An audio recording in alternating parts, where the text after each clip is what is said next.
son muy rápidos o se captan o no. Así que vamos a tratar de escucharlo o de conversarlo con la mente, pero también con el corazón, porque la mente es muy tramposa. Entonces el corazón tiene una resonancia que a veces supera las resistencias que la mente presenta. Antes de entrar en el tema de hoy, que son los yamas y niyamas, sentí cuando meditábamos que tenía que decir dos cosas. ¿Están familiarizados con la imagen del tizón que arde en un lugar sin viento? ¿Lo hemos hablado alguna vez? Bueno, por las dudas lo cuento. Este es un símbolo muy específico de la India. Aparece en una de las Upanishads que tratan el tema del yoga, no de los 8 pasos del yoga, sino la Upanishad que plantea 6 pasos en el yoga. Y la idea es esta, es que la mente nuestra común es como un fuego. ¿Cómo hace un fuego? Chisporrotea, larga lengüitas, sombras irregulares y diversifica. Pero cuando se queda en un lugar que no hay viento, esa luz se torna estable. Entonces, en ese punto, la mente ya no sirve a sus propios fines, que son diversificantes, sino que se torna una herramienta válida para la conciencia, para que la mente esté al servicio del entendimiento superior. Esto aparece 2 veces en los textos sagrados de la India, y una es en la Maitri Upanishad, y después aparece en el primer expositor histórico, digamos, que sabemos que nació y que vivió y que murió, porque muchos son míticos, de la metafísica de la India. Y al tizón ardiente, como lo llama él, le dedica un tratado entero. Así que eso les quería decir, que no es como elegir una imagen al azar, es una imagen que tiene en la tradición india mucho peso. Y la segunda cosa, que el cuadro. ¿Les hablas del cuadro? ¿Les has hablado últimamente del cuadro? El cuadro. El cuadro es un pañuelo que tiene escrito alrededor de un hombre. En el centro es un hombre barroco, digamos, con mucho firulete, pero alrededor hay un mantra. Estrictamente es un mantra. Ahora últimamente dicen mantra a cosas que son mantra y a cosas que no son mantra. El otro día escuché que el Padre Nuestro era un mantra. Bueno, no entremos por ahí, pero bueno. Eso es un mantra. Es un mantra que está en los Vedas y es el Gayatri Mantra, que en la antigüedad védica real las mujeres no podían repetir. Bien. El hindú, que es hindú, se define como hindú porque repite ese mantra 2 veces por día. Y en una de sus muchas traducciones, porque hay vocablos sánscritos que a veces son bastante difíciles de traducir, dice, por ejemplo, lo siguiente: Om. Siempre el Om encabeza todo. Tierra, atmósfera y cielo. O sea, evoca los 3 mundos, que en el hombre son cuerpo, alma y conciencia.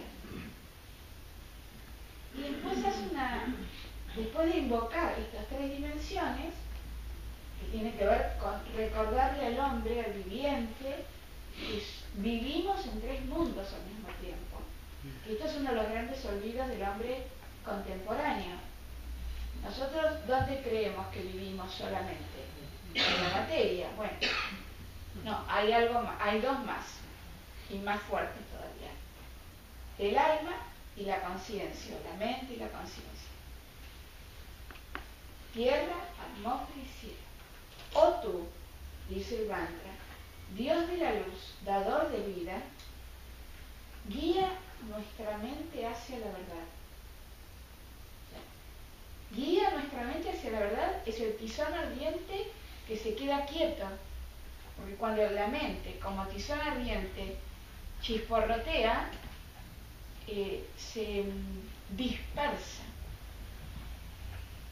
La doble posibilidad que tiene la mente entre estar dispersa o estar concentrada es el eje sobre el cual se organiza el yoga. La voy a decir de vuelta. Todo lo que tiene que ver con que la mente esté o dispersa o unificada, de eso trata el yoga. En cualquiera de sus ramas, en el físico, en el mental, en el mantra yoga, gaya yoga, devocional, karma yoga, lo que quieran. Pero el yoga es esto, es el trabajo sobre esta alternativa. ¿Qué pasa si no trabajamos esta alternativa? Naturalmente la mente se dispersa. Que la mente no se disperse es un trabajo interno poderoso, en el cual debe haber un compromiso definido. Bueno, este es el eje del yoga. Pero hay algo más. Volviendo al pañuelo y el mantra, porque cuando dice la invocación nos recuerda que participamos de 3 mundos. Que nosotros, como seres vivientes, como hombres, tenemos internamente una estructura triple, y en esa estructura triple, cuerpo, alma o mente, en este caso es casi lo mismo, y la tercera dimensión, que es la conciencia, esa unidad triple que es el hombre, participa de un mundo que también es triple. La tierra, que es la materia que tocamos, lo tangible. El espacio intermedio, o atmósfera, dicen ellos, y el cielo, que es el dominio, o el reino, o el ámbito del espiritual. En nuestro mundo que vivimos, el hombre en general se considera a sí mismo como material y se remite al mundo terrestre, con lo cual hay algunos detalles que quedan como descolgados. Y el mundo de la materia es el mundo de la mayor dispersión. Esta es la característica de la materia, es la dispersión, la multiplicidad. Entonces, por un problema de inercia, en el cual, eso si quieren un día, con una concentración particular lo hablamos. Si no hacemos un trabajo definido sobre el eje dispersión-concentración, la inercia nos empuja a la dispersión y a la materia. Por eso el yoga es tan importante en este momento. Dicho esto, vuelvo, además de recorrer estas 3 dimensiones, la invocación dice ahí, oh tú Dios de la luz. En realidad lo que dice el texto es Savitri. Savitri es el nombre del sol al amanecer. ¿Por qué? Porque cuando amanece, ¿qué ocurre con la vida? La vida se despierta como las plantitas. O sea, es el nombre del sol, pero también es el nombre de una fuerza que nos lleva a despertarnos. Hay gente que naturalmente, sin despertador, se despierta a la mañana. ¿Conoce? Han experimentado. Lo natural es, bueno, es a la forma de lo divino a lo cual se le pide que conduzca nuestra mente unificada hacia la verdad. Entonces, ese es el último detalle.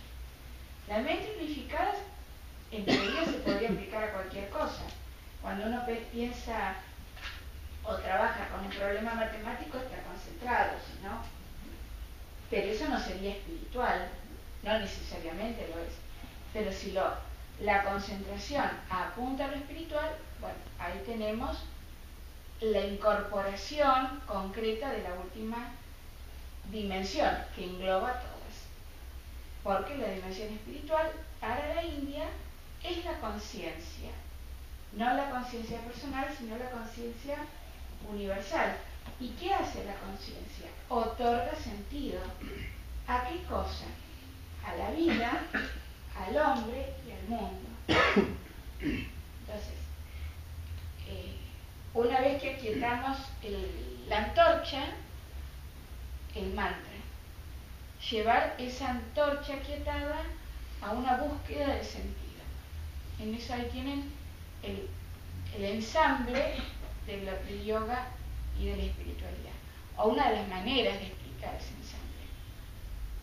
Bueno, hasta acá vamos bien. Y entonces el tema es, ¿qué hago? ¿Cómo hago esto? ¿Cómo transito este eje de lo múltiple a lo uno?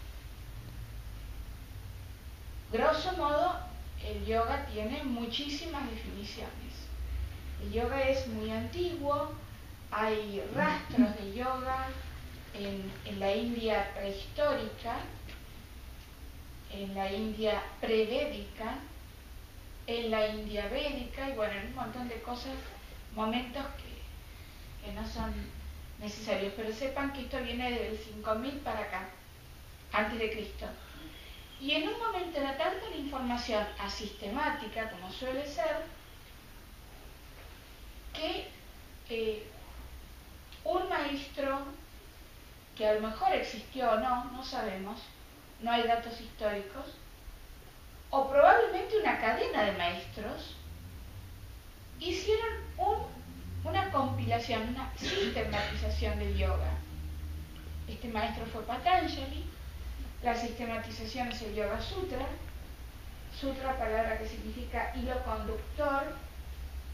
Y en el siglo II a.C., o sea, como por lo menos 4000 años ya venían, un poco menos, ¿no? 3000 y pico, codifica el yoga y da la metodología. ¿Cómo hacemos para ir de la multiplicidad a la unidad? Y lo va a codificar en 8 pasos, que se llaman angas. Angas miembros. Y en esa codificación también va a aparecer la percepción de esto, de lo múltiple hacia lo uno, como yo les decía el mes pasado a las chicas, como una red de pescador o como un paracaídas. Vieron que cuando se doblan los paracaídas hay que doblarlos bien doblados. Si los doblan mal, digamos, el paracaídas abierto sería lo múltiple, pero hay que doblarlo como hay que doblarlo, sin falla. Bueno, con el yoga es lo mismo, hay que doblar en 8 etapas. Nosotros, cuando en este mundo occidental, en nuestra cultura, en Argentina, vamos a hacer yoga, saltamos literalmente al tercer paso, que es el asana. Porque normalmente cuando la gente va a hacer yoga, ¿qué hace? Va a hacer hatha yoga. ¿Y el hatha yoga cuál es? ¿Qué es el hatha yoga? Es el yoga, así lo define Ramiro Calle, que fue un muy buen trabajo, estudioso español. Es decir, el hatha yoga es el yoga que tiene como punto de concentración el cuerpo. Y él después, a partir de ahí, hacía toda una definición de otros yogas, y a todos los decía él mismo. Es el yoga que tiene como punto de concentración tal cosa. El cuerpo para el hatha, la mente para el raya, el sonido para el mantra, el amor para el bhakti, el servicio para el karma, pero usaba la misma estructura de definición, lo cual es muy interesante, porque subyacente a esa forma de explicar el yoga estaba la idea de que siempre lo que voy a estar haciendo es concentrándome a partir de un soporte. En el hatha, el soporte es el asana. Pero esto, que en el código de Patanjali, es el tercer punto. Y hay 2 que quedaron afuera. Entonces, ¿qué pasó con eso? ¿Me puedo concentrar realmente? Si en una escala de concentración de lo múltiple a lo uno, que va gradualmente en 8 pasos, ¿qué pasa si lo tomo en tercera etapa? ¿Ustedes qué dirían? ¿Me puedo concentrar? No, hay algo que no funciona bien. Bueno, los 2 primeros pasos. ¿Cuáles son? estos. Primero los yamas y después los niyamas. Si ustedes van a un manual básico de yoga, va a decir que son las reglamentaciones éticas, lo cual ya en sí mismo es como aburrido escucharlo. Y sí, además plantea una serie de problemáticas, si es ético, o como decíamos recién, si es moral, si es de afuera, de adentro, si es cultural, bueno, ¿qué pasa? Hay, ustedes tienen un apuntecito, que eso lo leerán en profundidad en casa. Y yo acá también había puesto algo de los Upanishads, lo cual luego diremos. A mitad de la página, los yamas y niyamas valen para, ven lo que está con los puntitos, ¿no? Son las reglas éticas, sin duda. Pero también, acá abajo, ¿sí?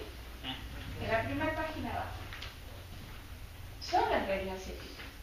Pero también son un filtro de purificación de la energía. Y son formas, como el filtro del café, es un filtro. O el filtro del SPAR es lo que toma en ese proceso de ir plegando, empieza a limpiar aquello que va a ser plegado. En última instancia es todo nuestra estructura psíquica. Un autor que trabajó muchísimo con yoga de la escuela francesa decía también que los yamas y niyamas eran los dos primeros pasos de una iniciación espiritual. Que ya ahí tenemos una definición más fuerte. Danilo, Swami Digambarananda, que estuvo por acá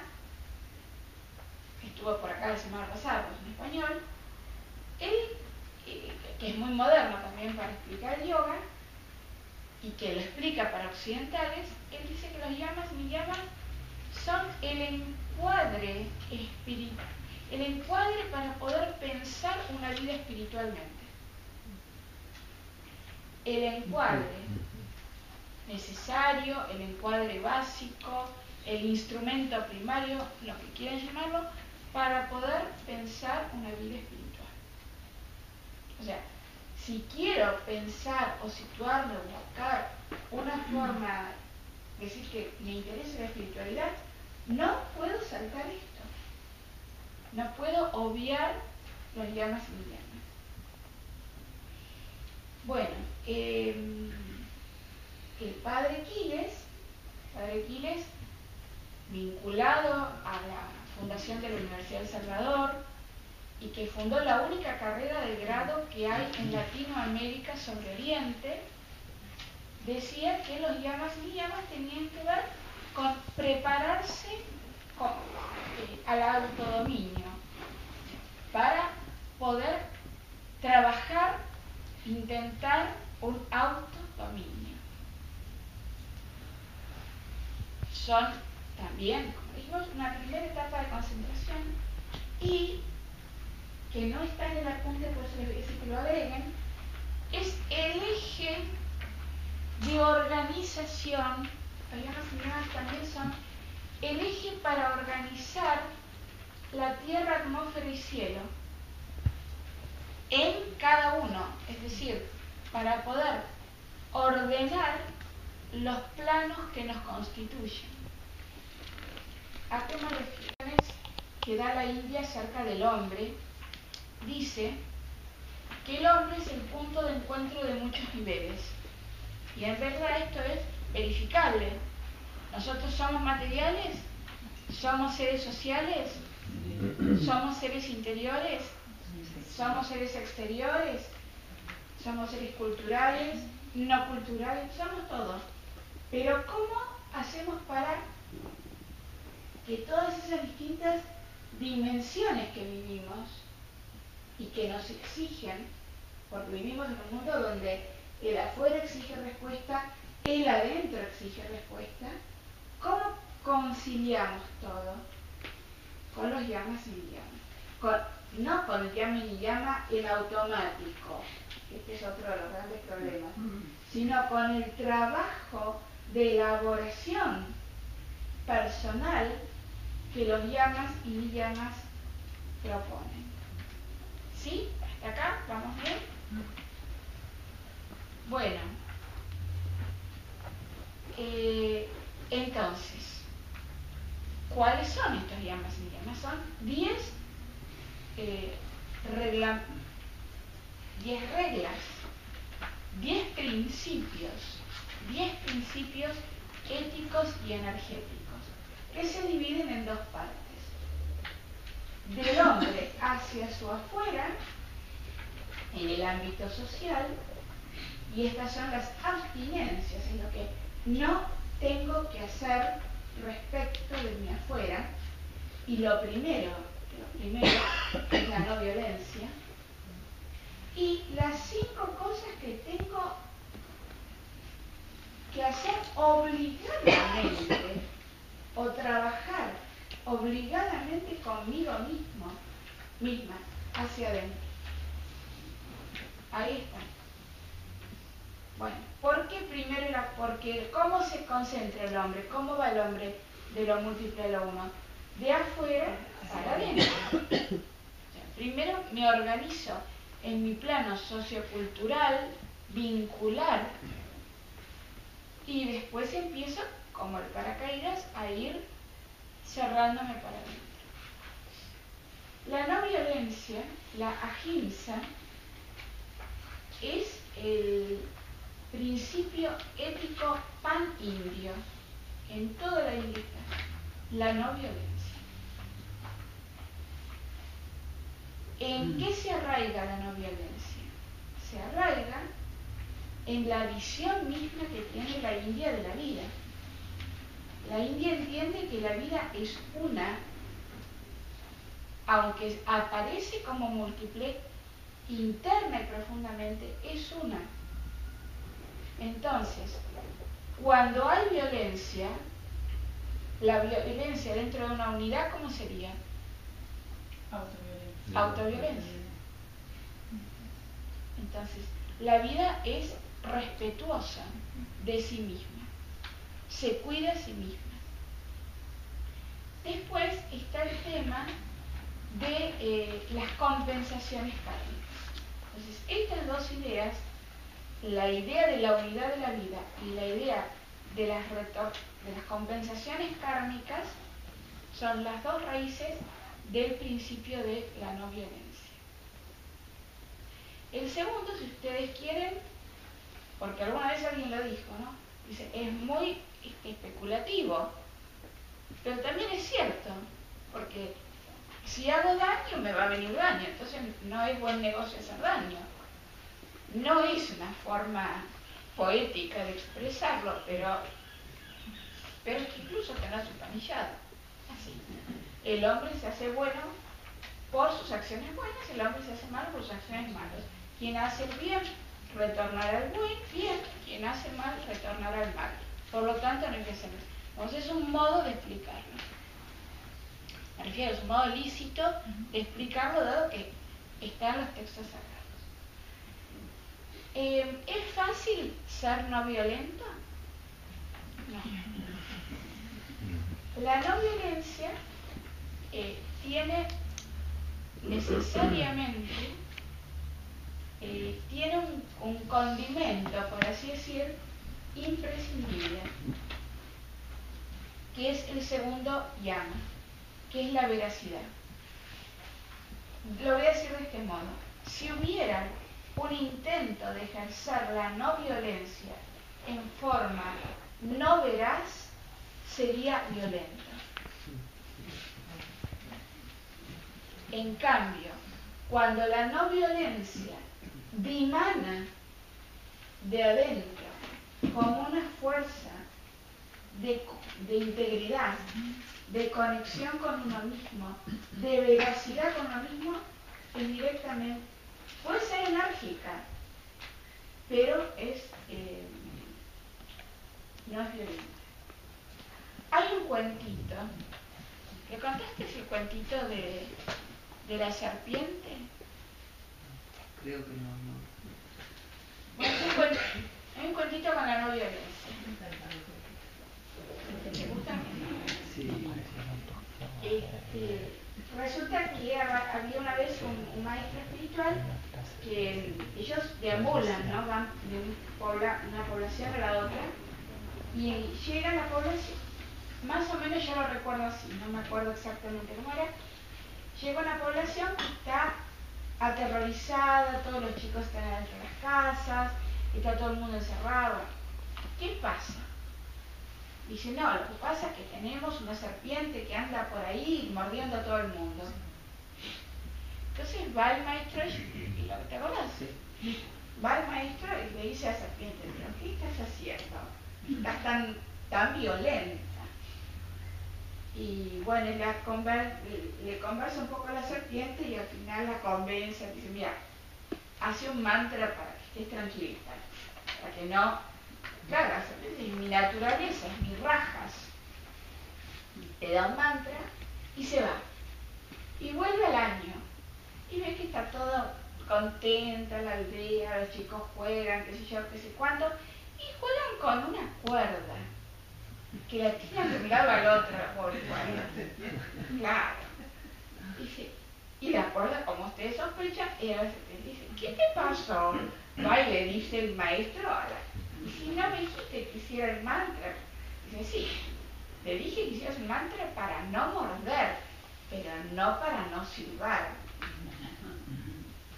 Entonces, una cosa, es interesante este cuentito, porque marca el límite. La no violencia es no herir. La palabra ahimsa es etimológicamente no herir, pero no significa no silbar, o sea, perder la energía o una mansedumbre que pudiera ser autodestructiva. Y vuelvo a decir, y se conecta con el segundo, ¿no? Con la veracidad. La veracidad es el sostén y el compañero de la no violencia. Es lo que le da arraigo y coherencia en la interioridad del ser. Bueno, este es el primer precepto. El segundo es la veracidad. ¿Qué es la veracidad? Ese es otro problema acá. La veracidad es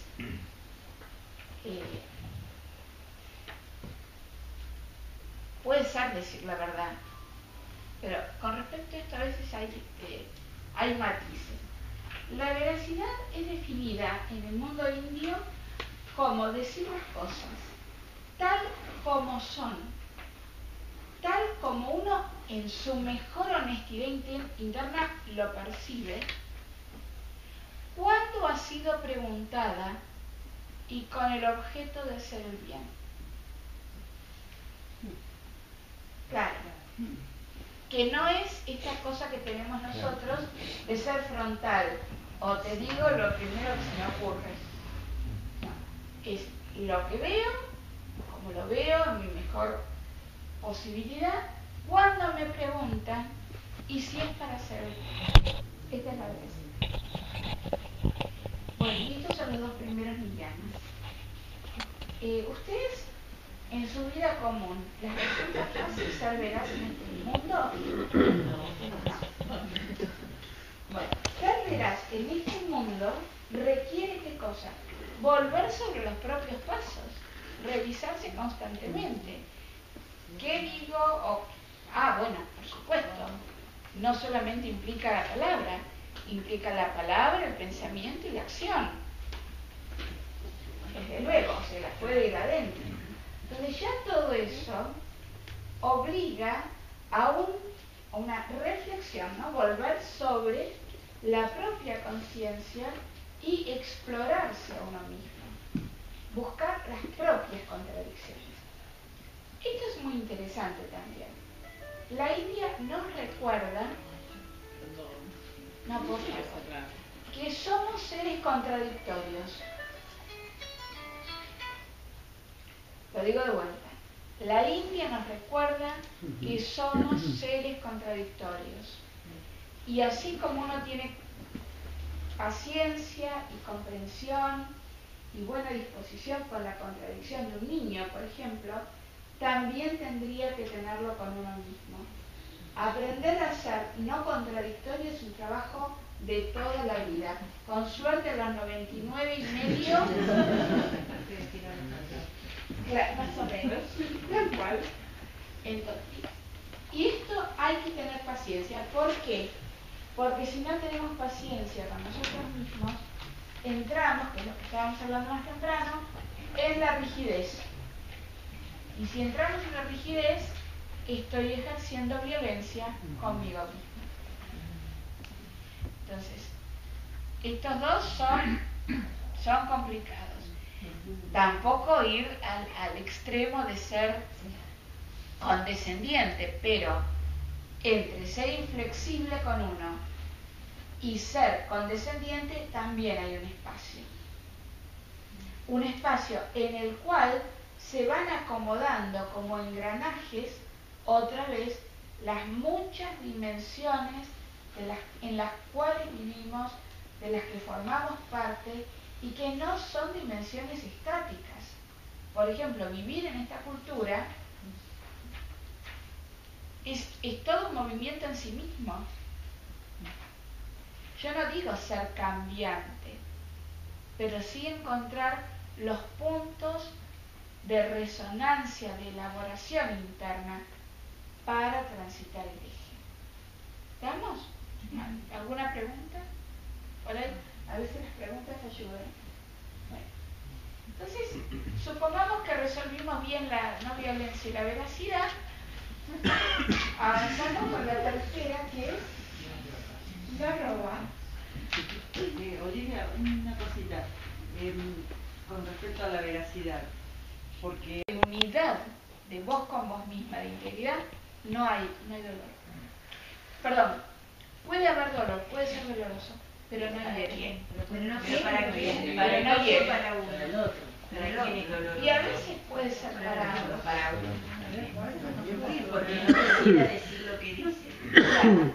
Por eso es ese punto cuando el otro lo pide. Sí, solamente. Lo cual tiene toda otra cola bastante larga con relación a no interferir en el destino ajeno, ¿no? Dime. Ser veraz con uno mismo también. Bueno, obvio, si estoy sí, Pues, claro. bueno, porque no es solo con el afuera. Sí, con adentro. Pero con comprensión del proceso que uno también, como ser vivo, está viviendo, está atravesando. Ser veraz con uno mismo es no ser contradictorio. Bueno, podríamos discutir unas cuantas horas. Porque si te Deliberar. la dualidad que por ahí anida en uno. No, a veces es entender la raíz de esa dualidad, las distintas leyes que operan en uno. Nosotros somos seres mezclados. Claro, por eso yo digo que si no se resuelve esa contradicción interna, Claro. es muy difícil ser veraz. Bien, pero justamente diste la palabra mágica, resolver, lo Claro. cual no Por eso que la veracidad para con el afuera depende que primero seas veraz con vos. sí. No hay otra. Y esa veracidad con vos lleva su proceso. Claro, todo ese trabajo, no nos tenemos que preocupar. Pero también fíjate cómo es la definición. Como uno lo percibe, yo Claro, puedo pensar para atrás 10 años y decir, Sí. ¿cómo yo no vi esto? claro, No lo vi, porque mi nivel de comprensión se hizo. No lo vi. claro. Fui honesta, vi lo que vi e hice de acuerdo a esto. Claro. ¿No? Bueno, por ahí tienen para entretenerse un rato con la veracidad. Pero esto sí, pues vuelvo a la pregunta de Mara, ¿no? Mora. ¿Mara o Mora? Mora. No siempre ser veraz para afuera implica herir. Se puede sin herir. Y hay modos de comunicación, ¿no? Y volviendo a esto que la no violencia arraigada en la unidad de la vida, cuando cada persona se conecta en su corazón, como dice el Bhagavad Gita, ¿no? ¿Qué dice Krishna en el Bhagavad Gita? Y yo estoy en el corazón de todos, o en el mismo cristianismo. Es un símbolo solidario del corazón de Jesús, o a muchos otros. El corazón aparece en el centro de muchas tradiciones como reflejo de la unidad. Entonces, cuando una persona está en su corazón, está en unidad con él y con el otro. Y en la unidad no va a haber violencia. A veces puede ser el coma también, ¿no? Uno dice también una cosa y entonces eso cambia en relación a que el otro se transforma o no, o comprende. Y bueno, pero también ahí te vuelvo a decir, en el corazón hay prudencia. La mente puede no ser prudente, pero el corazón lo es. Bueno, y también, a ver si lo tengo por acá, en papelitos. El que trabajó mucho era Gandhi. Gandhi no era un yoga, Gandhi era una secta, pero no era particularmente yógico. Puede ser sorpresivo esto. Gandhi era Jaina, que es una tradición muy muy vieja de la India. Y todo el mundo, cuando uno habla de Gandhi, lo primero es la doctrina de la no violencia. Pero la segunda doctrina de Gandhi es muy poco conocida. Es Satyagraha. Graha es un verbo que es este gesto, captar. ¿Captar qué? Satya, captar la verdad. Él decía que era un satyagrahi, era uno que captaba la verdad. Y justamente remarcaba esta idea de la particular solidaridad y complementariedad entre los dos primeros principios. ¿Y qué ha sido un satyagrahi? Yo lo tengo anotado en un elegante papel. Tiene varios, el satyagraha, el hombre que busca la verdad, tiene algunas características. Se las digo. Primero, lo que hablábamos con las chicas, ser honesto y sincero. Segundo, no tener reservas mentales. Tener la mente abierta. Ser firmemente amoroso. Firmemente amoroso. Ser intrépido. ¿Saben lo que significa la palabra intrépido?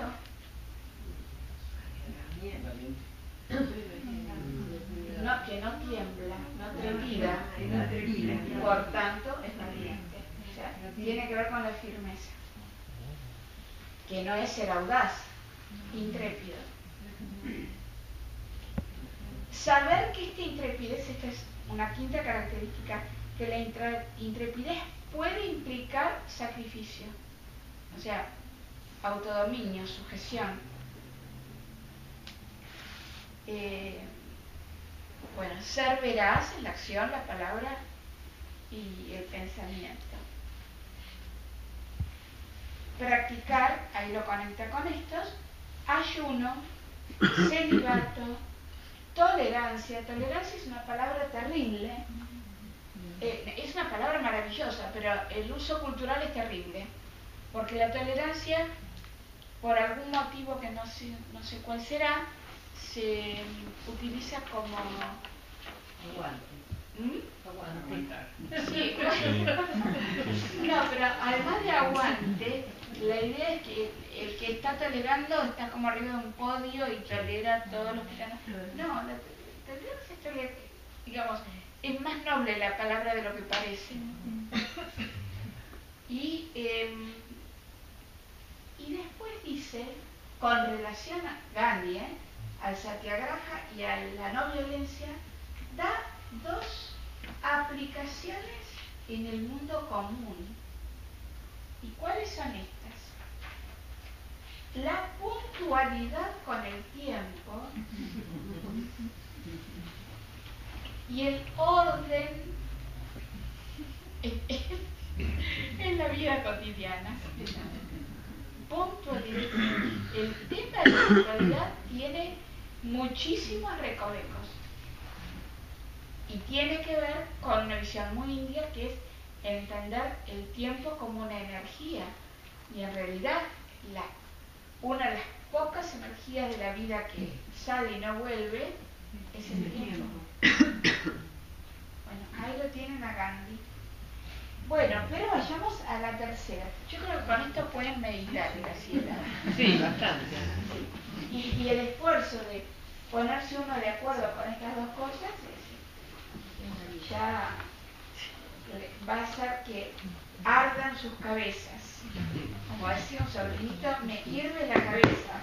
Muy bueno, eso es tapas. Cuando arde la cabeza, del calor ascético, del esfuerzo de trabajar sobre sí mismo.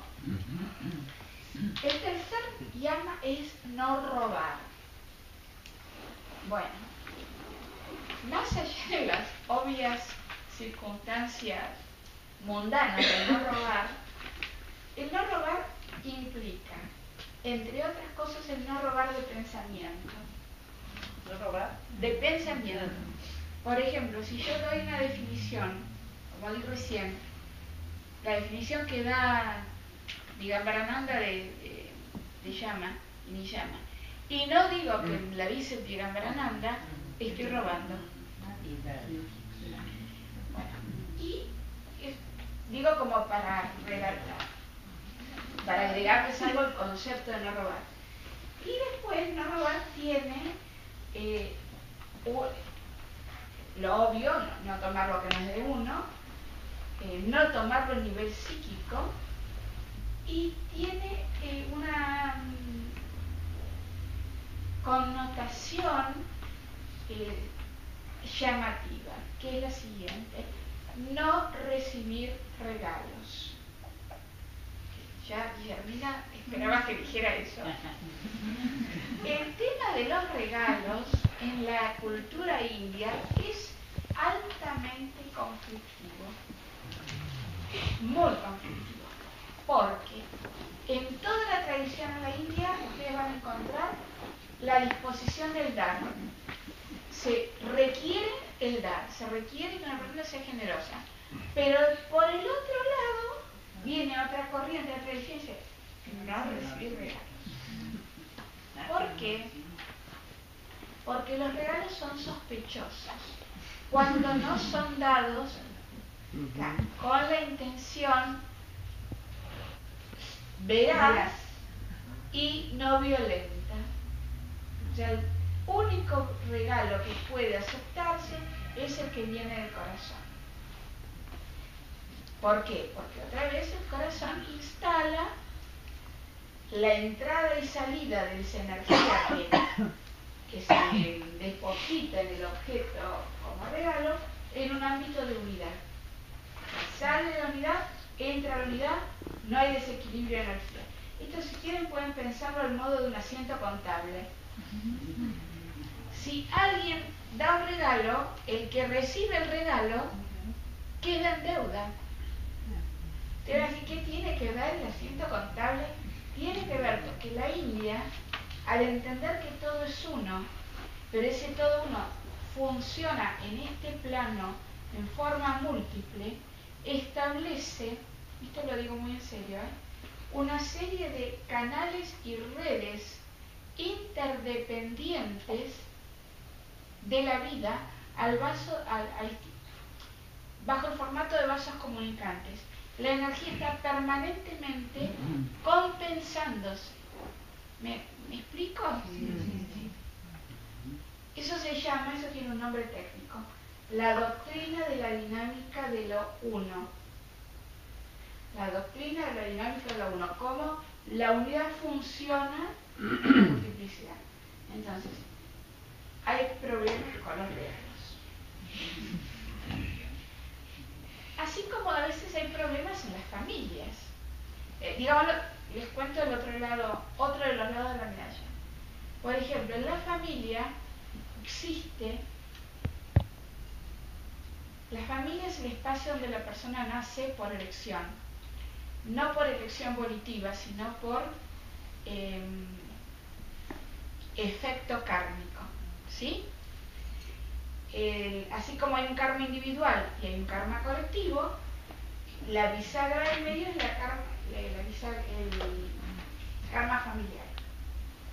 que también entiende esto de los vasos comunicantes, de las fuerzas. Entonces, yo no sé si voy a complicar la tarde. ¿Hablo o no hablo? Sí. Primero, el tema, se entiende que el hombre nace con deudas contraídas, deudas vitales, hacia los dioses, hacia los ancestros, hacia sus semejantes, hacia los animales y hacia las plantas. 5. Bueno, pero una de esas son los ancestros, entonces el cuidado del tema de los ancestros. Eso es un eje crítico del karma familiar. Y un segundo eje crítico del karma familiar es que si en una familia, acá tienen que olvidarse, me cae bien, no me cae bien, me gusta, no me gusta, despegar, digamos, ¿cómo se llama? Sacar todas las objeciones previas. Recordar que la libertad del otro es sagrada. Si como uno encarnó para hacer un determinado proceso, el otro también. Y ese proceso lo va a cumplir en sus propios, y lo debe cumplir en sus propios términos. Dicho esto, como preliminar, el segundo eje crítico del karma familiar, y esto está en un precepto del Mahabharata, dice que cuando en un núcleo familiar o clánico hay alguien que necesita ayuda o asistencia de cualquier índole de los tres mundos, y no es ayudado por alguien de la familia que pudiera ayudarlo, o sea, que tiene la energía para, el que tiene la energía para ayudarlo y no lo ayuda, sufre en la sangre. Atrae karma de enfermedad en sangre. Yo no digo más nada. Pero una, los ancestros, y otra, la ayuda, ¿no? Compartir los recursos en el karma familiar. Bueno, todo eso entra en el tercer precepto. Se ha quedado, la vibración está Pero perdón, ¿qué significa traer karma de enfermedad? Claro, como que, digamos, vuelvo a decir, el asiento contable. Si yo soy tu hermana, por decir algo, y vos necesitas una corbata, o un pañuelo, o un paraguas. ¿Cosas físicas o ayudas? Lo voy a poner en algo físico porque es más claro. Si te hago llegar un paraguas, es probable que se me caiga encima del techo y a ver, no, ejemplo gracioso para que lo vean, y que me afecte en alguna forma en sangre. Un hinchón. ¿Por qué la sangre? Porque la sangre es el vehículo de vida. Y en realidad, claro, en realidad yo cuando pudiendo ayudar no ayudo, estoy muy apegada a mi ego y estoy ejerciendo o intentando ejercer una situación de dominio sobre el otro.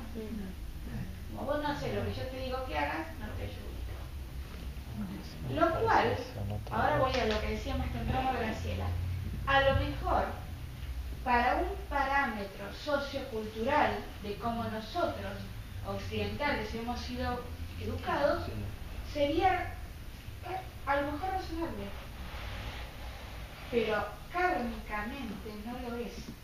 Digamos, el mismo principio puesto en términos de los valores que rigen una cultura u otra, pueden tener distintos niveles de interpretación. Y esas son las cosas que a veces voy acá contradicciones. Porque nosotros hemos sido educados como hemos sido educados, pero también vivimos la vida que no es la vida de nuestros padres, en un tiempo que se acelera con otras velocidades. Y por ahí nos interesan, como el mundo del yoga o qué sé yo, mundos que tienen valores muy fuertes. Entonces, ¿cómo hago para conciliar? ¿Me logro explicar? Sí. Bueno, tienen para pensar. Eso, así que cuando alguien viene con un regalo, ustedes por las dudas, agarren el flip, a ver qué pasa, de dónde viene el regalo. Si lo aceptan, sonaron. O no sonaron. Hay otro cuentito de un rey que era muy bueno, pero era ingenuo. Y durante 10 años recibía, él se sentaba todos los días en el salón del trono a atender a sus súbditos. Y durante 10 años, todos los días, vino una seta mendicante que le regalaba una manzanita. El rey tomaba la manzana, muchas gracias, se la pasaba al tesorero que estaba parado al lado del trono. El tesorero, así como la recibía, la tiraba para atrás a una ventanita. 10 años todos los días con la manzanita. En el 10º año se escapó curiosamente del serrallo. El serrallo es el harem, ¿no? Donde están las mujeres. Lo femenino siempre está vinculado a lo no tan racional, a lo más natural. Se escapa un mono en el momento en que el asceta le da la manzanita al rey. Y el mono agarra la manzanita y la abre. Y adentro había un brillante. Entonces el rey, ¡oh, caramba! Le pregunta al otro, al tesorero, ¿qué pasó? No sé, va, mira, se sube a la ventanita, mira y ¿qué encuentra? Encuentra 10 años de putrefacción de las manzanas y en medio de la putrefacción de las manzanas una montaña de brillantes. Bueno, entonces el monje se llamaba Rico en Paciencia. Y el rey va y le dice, ¿para qué me diste esto? Porque necesito tu ayuda. Ah, claro, el rey estaba, como dirían en el barrio, hasta las manos, estaba completamente comprometido. Y bueno, y la ayuda era ayudarlo. El rey era muy bueno, era un héroe. Los reyes tienen cierto poder kármico distinto, tenía armas mágicas, y el otro era un brujo. Y lo llevó a resolver un problema que se fue mucho más largo, en un crematorio, en medio de un acto de brujería. Y el rey no se pudo negar. ¿Por qué? Porque al haber aceptado el regalo sin preguntar durante 10 años, todos los días, quedó totalmente comprometido.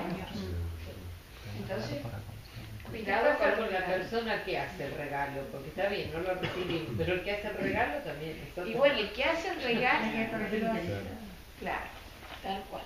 No escuché. ¿Qué dijo? ¿Para qué lo hace? Claro, ¿por qué lo hace? O por gratitud a veces. Claro. Hay buena intención. Bueno, por gratitud está bien. Claro, está bien. Por ejemplo, si la persona hace el regalo de corazón, es probable que el otro de corazón lo acepte y todo bien. Pero si el regalo va al estilo soborno, Claro, extorsivo, ¿no? El que lo tiene que recibir mejor que no lo reciba, y el que intentó sobornar, que sería intentar manipular, Tampoco. había un antiguo precepto explicado en moderno en las artes marciales que decía: el que manipula se queda pegado. Y esto es verdad. Siempre el que intenta la manipulación le rebota la energía. Y después también, por ejemplo, En la etiqueta de la guerra, en digamos, en las formalidades previas a la batalla, también hay un tema de regalos, que también aparece en Grecia. Aunque uno se vaya a pelear, a combate singular hasta la muerte con otro, pues antes del combate le lleva un presente, porque está reconociendo el honor del otro. O el regalo de agradecimiento, ese también, porque el regalo de agradecimiento también está recompensando y equilibrando el sistema de vasos comunicantes. A veces por cariño se hacen regalos. No, pero por cariño y por corazón. En la unidad no hay problema. Ahora yo Pero perdón, tiene que ser veraz con uno respecto del cariño, ¿no? Bien. No, lo que quería decir es que en general uno siente cuando el regalo es de corazón o no es de corazón. Sí. Uno se da cuenta, y esa es la energía, ¿no? Yo creo que uno se da cuenta. Claro, por ejemplo, los regalos de negocios ejecutivos son todos Son falsos. manipulaciones. Es la manipulación. Sí, son todos. No son veraces, son doble interés. No están movidos por Están estableciendo toda una estrategia Claro, con otros fines. con otros fines, donde uno queda comprometido de alguna manera. Bueno, y vuelvo a la estrategia de la guerra. La guerra se va a la guerra cuando no hay otra, ¿no? Y ese punto de combate, por ejemplo, el Mahabharata, está precedido por 3 instancias previas que involucran el tema de los regalos. Primero, y esto se puede llevar a una discusión o un conflicto privado, por así decirlo. Primero se pide disculpas, después se lleva el regalo. No funciona la disculpa, no funciona el regalo, se establece el combate. Bueno, y esto va todo al tercer precepto. Así que, como verán, no robar no es tan fácil, ¿no? No robar suena, vuelvo a decir, o muy simple o muy difícil. Yo diría esto, a riesgo de ser aún más complicado. No perturbar el equilibrio de la dinámica de lo múltiple o de lo uno. El equilibrio tiene que estar siempre observado, cuidado, respetado. Bueno, yo quería comentar, sí, una cosa muy linda que a mí me pasó en vida con el tema de los regalos, ¿no? Que lo aprendí una vez que hice un trabajo con una persona. La palabra casto tiene que ver con la pureza. ¿Y qué podríamos decir de la castidad? No estar contaminado, ¿no? Sí, pero castidad en este contexto tiene una connotación bastante directa respecto de no mantener relaciones íntimas deshonestas. A lo que sigue, ¿cuáles son las relaciones íntimas deshonestas? Las que no están regidas por la integridad, la veracidad y el amor. En el caso de los sacerdotes es necesario, visto todas estas discusiones que hay ¿no? Obviemos todo rápidamente. Es como el médico, ¿quiere ser médico? ¿Quiere operar? Bueno, tiene que lavarse las manos y esterilizar el quirófano. Es una analogía general. ¿Por qué? Porque en algún punto va a ser una pérdida de energía. Entonces la energía está o para la vida mundana o para la vida espiritual. No puede estar para ambas cosas, en el caso de sacerdote. Bueno, y el quinto llama es la carencia de ambición o la no acumulación en realidad también. Y acá hay un texto que a mí me gustó mucho y por eso lo puse. Dice, La concentración, al fondo de la primera página, es el medio de iluminación. Lo primero que dijimos con respecto al manto del pañuelo. La concentración es el medio de iluminación. Lo disperso es una forma de estupidez. Y todos los esfuerzos para acumular, proteger o disfrutar las propias posesiones tienden a la dispersión y serían el quinto yama. Luego, la posesión, en la medida en que es fuente de apego, conduce necesariamente a la violencia, o sea, va contra la primera. Y después dice algo muy pesadito.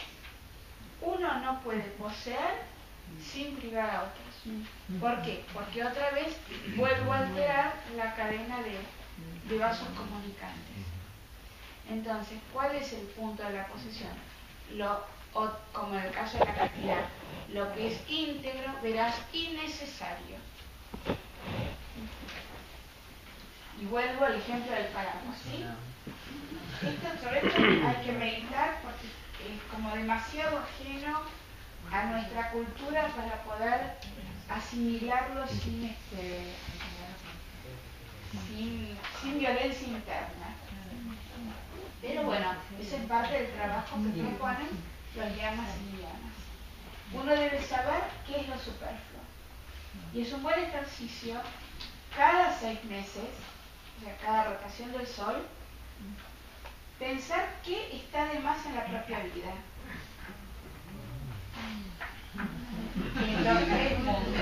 ¿Puedo decirle algo? Diga. Una vez una alumna se acercó y me dijo: yo me debato permanentemente entre la frivolidad y el silencio. Muy interesante. Sí. Y a mí me dejó. Claro. Sin habla, ¿no? Porque eso es veraz. Claro. Que es veraz y es honesta. ¿Cómo? Es veraz. Esa aseveración es veraz. ¿Sabes que sí? Es como entre la afuera y la adentro.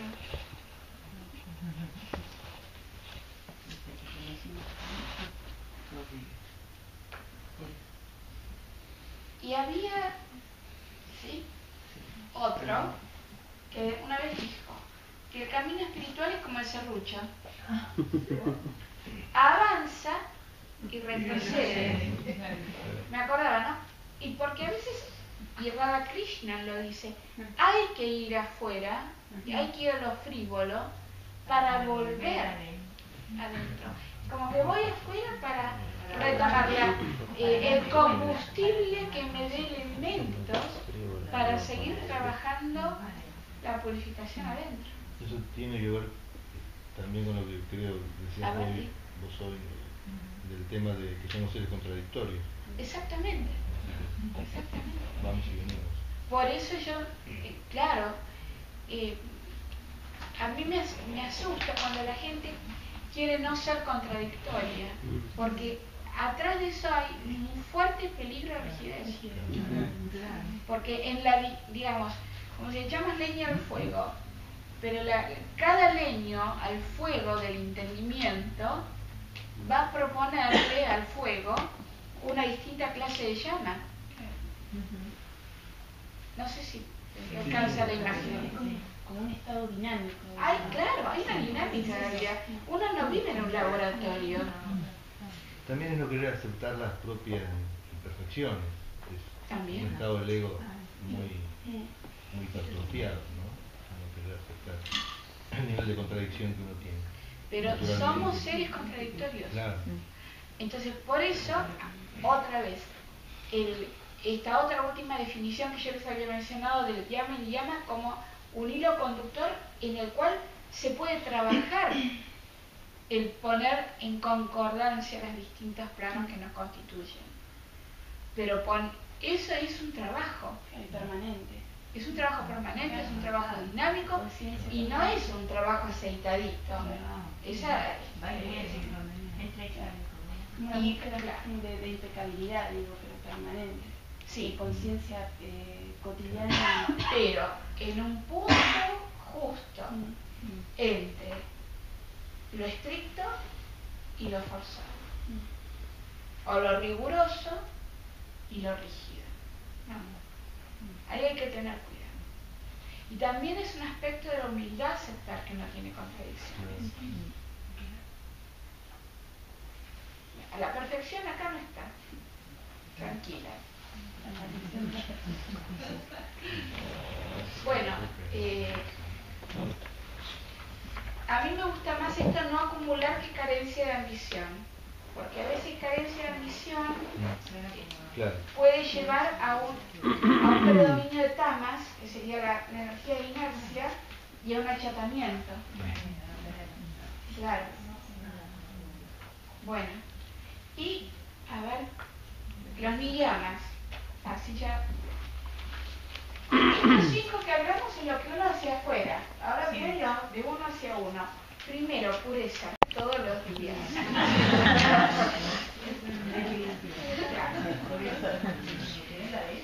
No, bueno, fíjense. Uno de los místicos más importantes de Occidente, Plotino, relatado por su discípulo Porfirio en la vida de Plotino, él era un gran asceta, despreciaba el cuerpo y no se bañaba nunca. Y esto está, vida de Porfirio, pueden ir a leerlo. El problema para los discípulos, porque a veces era muy desagradable y tentador.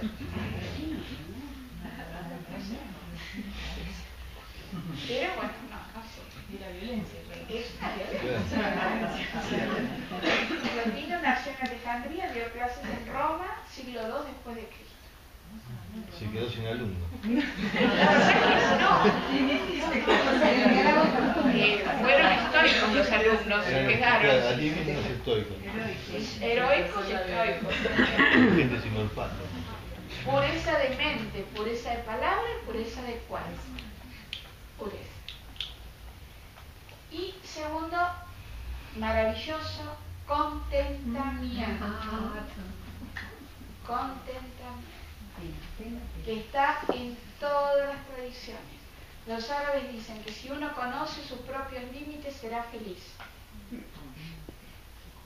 ¿Conocemos los propios límites? Ahí hay que ver. Y también los propios límites juegan a la hora de la búsqueda de perfección y a la búsqueda, a la aceptación de coherencia, ¿no? El otro lado o la otra lista de contentamiento es la aceptación. La aceptación. Uno es uno, el otro es el otro. En la esencia, todo es uno. Pero en la carne, en la manifestación, en la materia, hay límites. Contentamiento.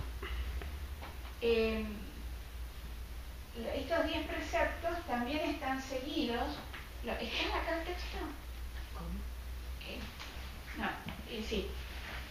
Cada uno de estos preceptos tiene su efecto, eso no lo olvido de decir. Por ahí me cuelgo de un precepto y me olvido lo que es. Bueno, pureza quedó. Contentamiento. Contentamiento es aceptar lo que la vida trae. Esto no es algo pasivo, tan pasivo como uno podría sospechar. Volviendo a esta concepción india de la vida como una unidad en una multiplicidad dinámica y compensatoria, que hemos hablado más temprano, esto está regido, esto es lo que es el ser, es así, el ser de la vida es así, y ese ser es inteligente. Cuando ustedes van a un tratado de teología india, la realidad última es el ser, la inteligencia y la felicidad.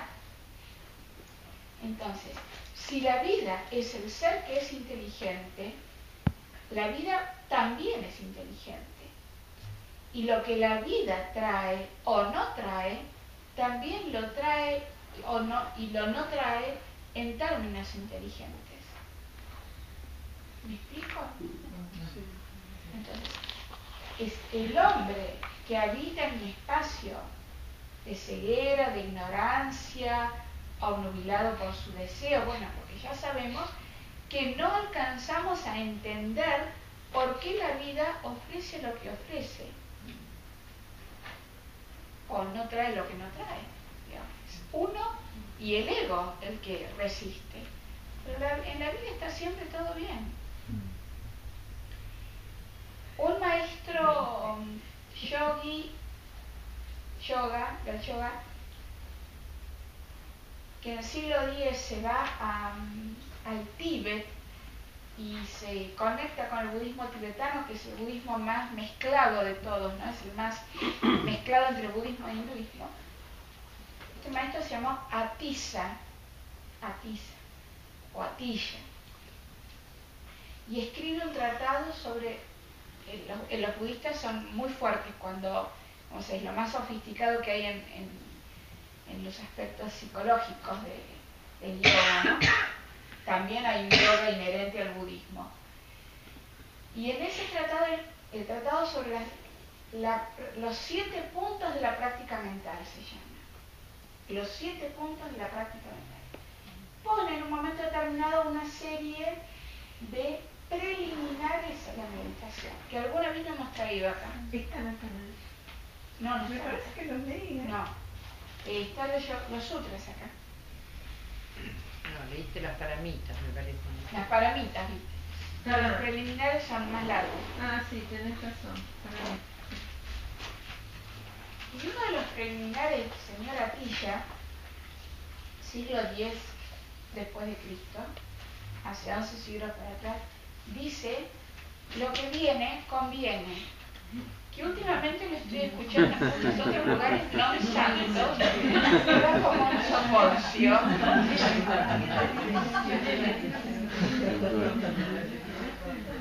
Escuché mal, pero no dijo. Y otra cosa es otra cosa.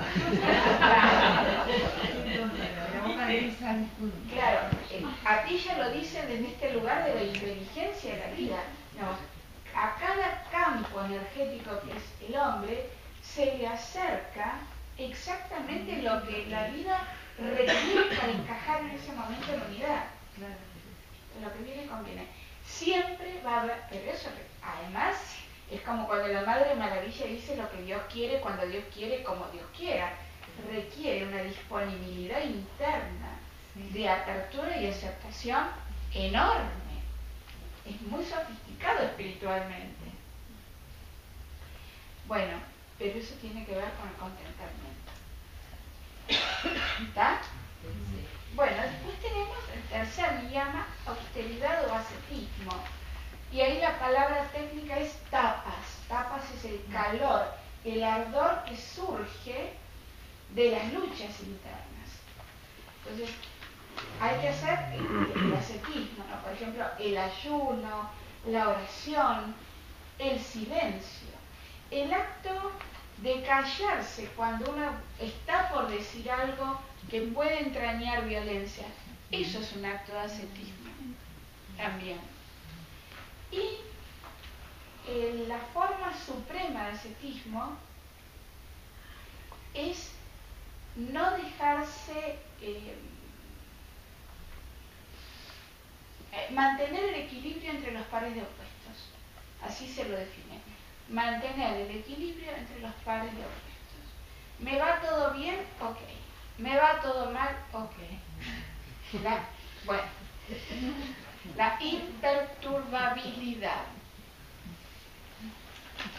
El camino del medio. Ese es el ascetismo supremo. Bueno, el cuarto niyama, que acá es el único que en el apunte tiene un nombre sánscrito, Swadhyaya, el estudio interior. Algunos lo traducen como autorreflexión, otros lo traducen como autoobservación. Como autoobservación yo tengo mis reservas porque puede ser que uno de pronto se torne tan autopendiente de mirarse a sí mismo que caiga, en vez de superar un aspecto de ego, se cae dentro del ego. Y otra forma muy importante de Swadhyaya es la lectura como regular, ¿no? la lectura regular, constante, consciente, atenta, de texto sagrado, el que quieran, indio, árabe, católico, cristiano, judío, luterano. La lectura del texto sagrado produce un efecto en el alma. La palabra suadiaya, ese de corta A, es el pronombre reflexivo y DHI es la raíz de Diana, que es meditar. Es meditar para adentro, la reflexión. Y el último de los niyamas es la presencia de lo divino. La presencia de lo divino. El tener en mente constantemente que hay una realidad divina, que el mundo es sagrado, o que la vida debe ser amada. Y que eso tiene que ver de vuelta con la ahimsa, con la no violencia. Si eso divino lo van a llamar blanco, negro, arriba, abajo, Jesús, Mahoma, lo que quieran, no importa. Pero tiene que haber un reconocimiento de la presencia de la realidad sagrada. El mundo es sagrado. El mundo es sagrado, el mundo es inteligente y el mundo es hay beatitud en el mundo. Ananda. Bueno, acá terminamos, todavía no. Patanjali, cuando hace este sistema que yo les decía, que es como doblar el paracaídas, estos son los dos primeros pasos. Y para convertirlo, y hace dos cosas con estos primeros, los enuncia y después dice cuáles son sus efectos. Esto es una técnica muy corriente en la literatura de la India, mencionar los efectos de las prácticas. ¿Para qué? Como una suerte de contralor. Si esto ocurre, ya sé por qué ocurre. O si ocurre lo opuesto, también sé por qué. Entonces, ¿cuáles son los efectos de los preceptos? Están también acá en la página 2. El resultado de mantener la no violencia es la amistad. ¿Cómo andan con los amigos? El mejor espejo. Si no andan bien con los amigos, ya saben que hay alguna línea de violencia por adentro que está en cortocircuito. La veracidad. ¿Cuál es el resultado de la veracidad? Domesticar la naturaleza. Esto puede sonar raro. De la naturaleza, no es a la naturaleza. De la naturaleza. Significa que esto hay que pensarlo, por ejemplo, el hombre, que es esto que dijimos hace un rato, el plano de encuentro en muchas dimensiones. Hay muchas dimensiones nuestras que tienen que ver con la naturaleza. Por ejemplo, la biológica instintiva. Si yo quiero hacer un ejercicio de ascetismo sobre mi naturaleza biológica, el cuerpo o la mente o los dos juntos me van a pasar una factura importante de cuál es el único modo que no me pasen esa factura, que el siguiente, que mi polo espiritual, o sea mi conciencia, en un acto de veracidad absoluta, sepa qué hace, por qué lo hace y desde dónde. Entonces ahí un sentido, que le dé un sentido. Que le dé un sentido. No intelectual. No solo intelectual. Que comprenda con veracidad el por qué. Y ahí doy vuelta a la naturaleza. ¿Se entiende? Sí. Bueno, el resultado de no robar es la disponibilidad de todos los bienes. Todo lo que es necesario va a venir. Si uno no altera los vasos comunicantes, lo que el sistema, la ecología interna de uno necesita, va a funcionar. La castidad da energía como era de esperar. La no posesividad, que sigue esto de la carencia de ambición, permite el conocimiento de las vidas pasadas. es un punto álgido. El resultado de la pureza es la pureza, como el resultado de la integridad es la integridad. Y creo que lo más interesante, o una de las cosas más interesantes, el resultado del contentamiento o de la aceptación da felicidad. ¿Y qué es lo que el hombre busca? Ser feliz. Entonces, como les dije al comienzo, esto es muy fácil o es muy difícil. El hombre quiere ser feliz, ¿qué tiene que hacer? Aceptar la vida. Y observar esto. Después de esto, bueno, el asa y demás. Bueno. Bueno, acá tienen una serie de literatura para leer y una última observación. Desconectada del tiempo. Las 8. No, no son las 8. 8 menos 5. Menos 10. No, los relojes están acá. Hay una visión moderna. Les cuento. Bueno, lo podemos ver en la página 4. En los años 80 yo me topé con un libro que me dio vuelta la cabeza. Varios me han dado vuelta, pero esto me hizo un corto. Es un libro que yo lo traje a mi vida sin aceptación. Entonces ya la resistencia era de un experimento que se había hecho en Estados Unidos. Un conjunto de psiquiatras y psicólogos habían hecho un experimento, que ya lo he contado esto, de mandar a ver en distintos espacios hospitales o clínicas, a ver si estaba enfermo el que estaba enfermo, o no estaba enfermo el que estaba enfermo. Resultó que de la encuesta que hicieron, encontraron que los enfermos que tenían que estar enfermos solo eran un 15% y el 85% estaba todo el mundo muy sano. O estaba bien y pasaban por enfermo. Bueno, en realidad estaba muy confuso quién era el sano y el no sano. Así las cosas, escribieron, el resultado de su investigación fue un libro que se llamó Sanidad, Insanidad y Sentido Común. Muy lindo libro, muy lindo.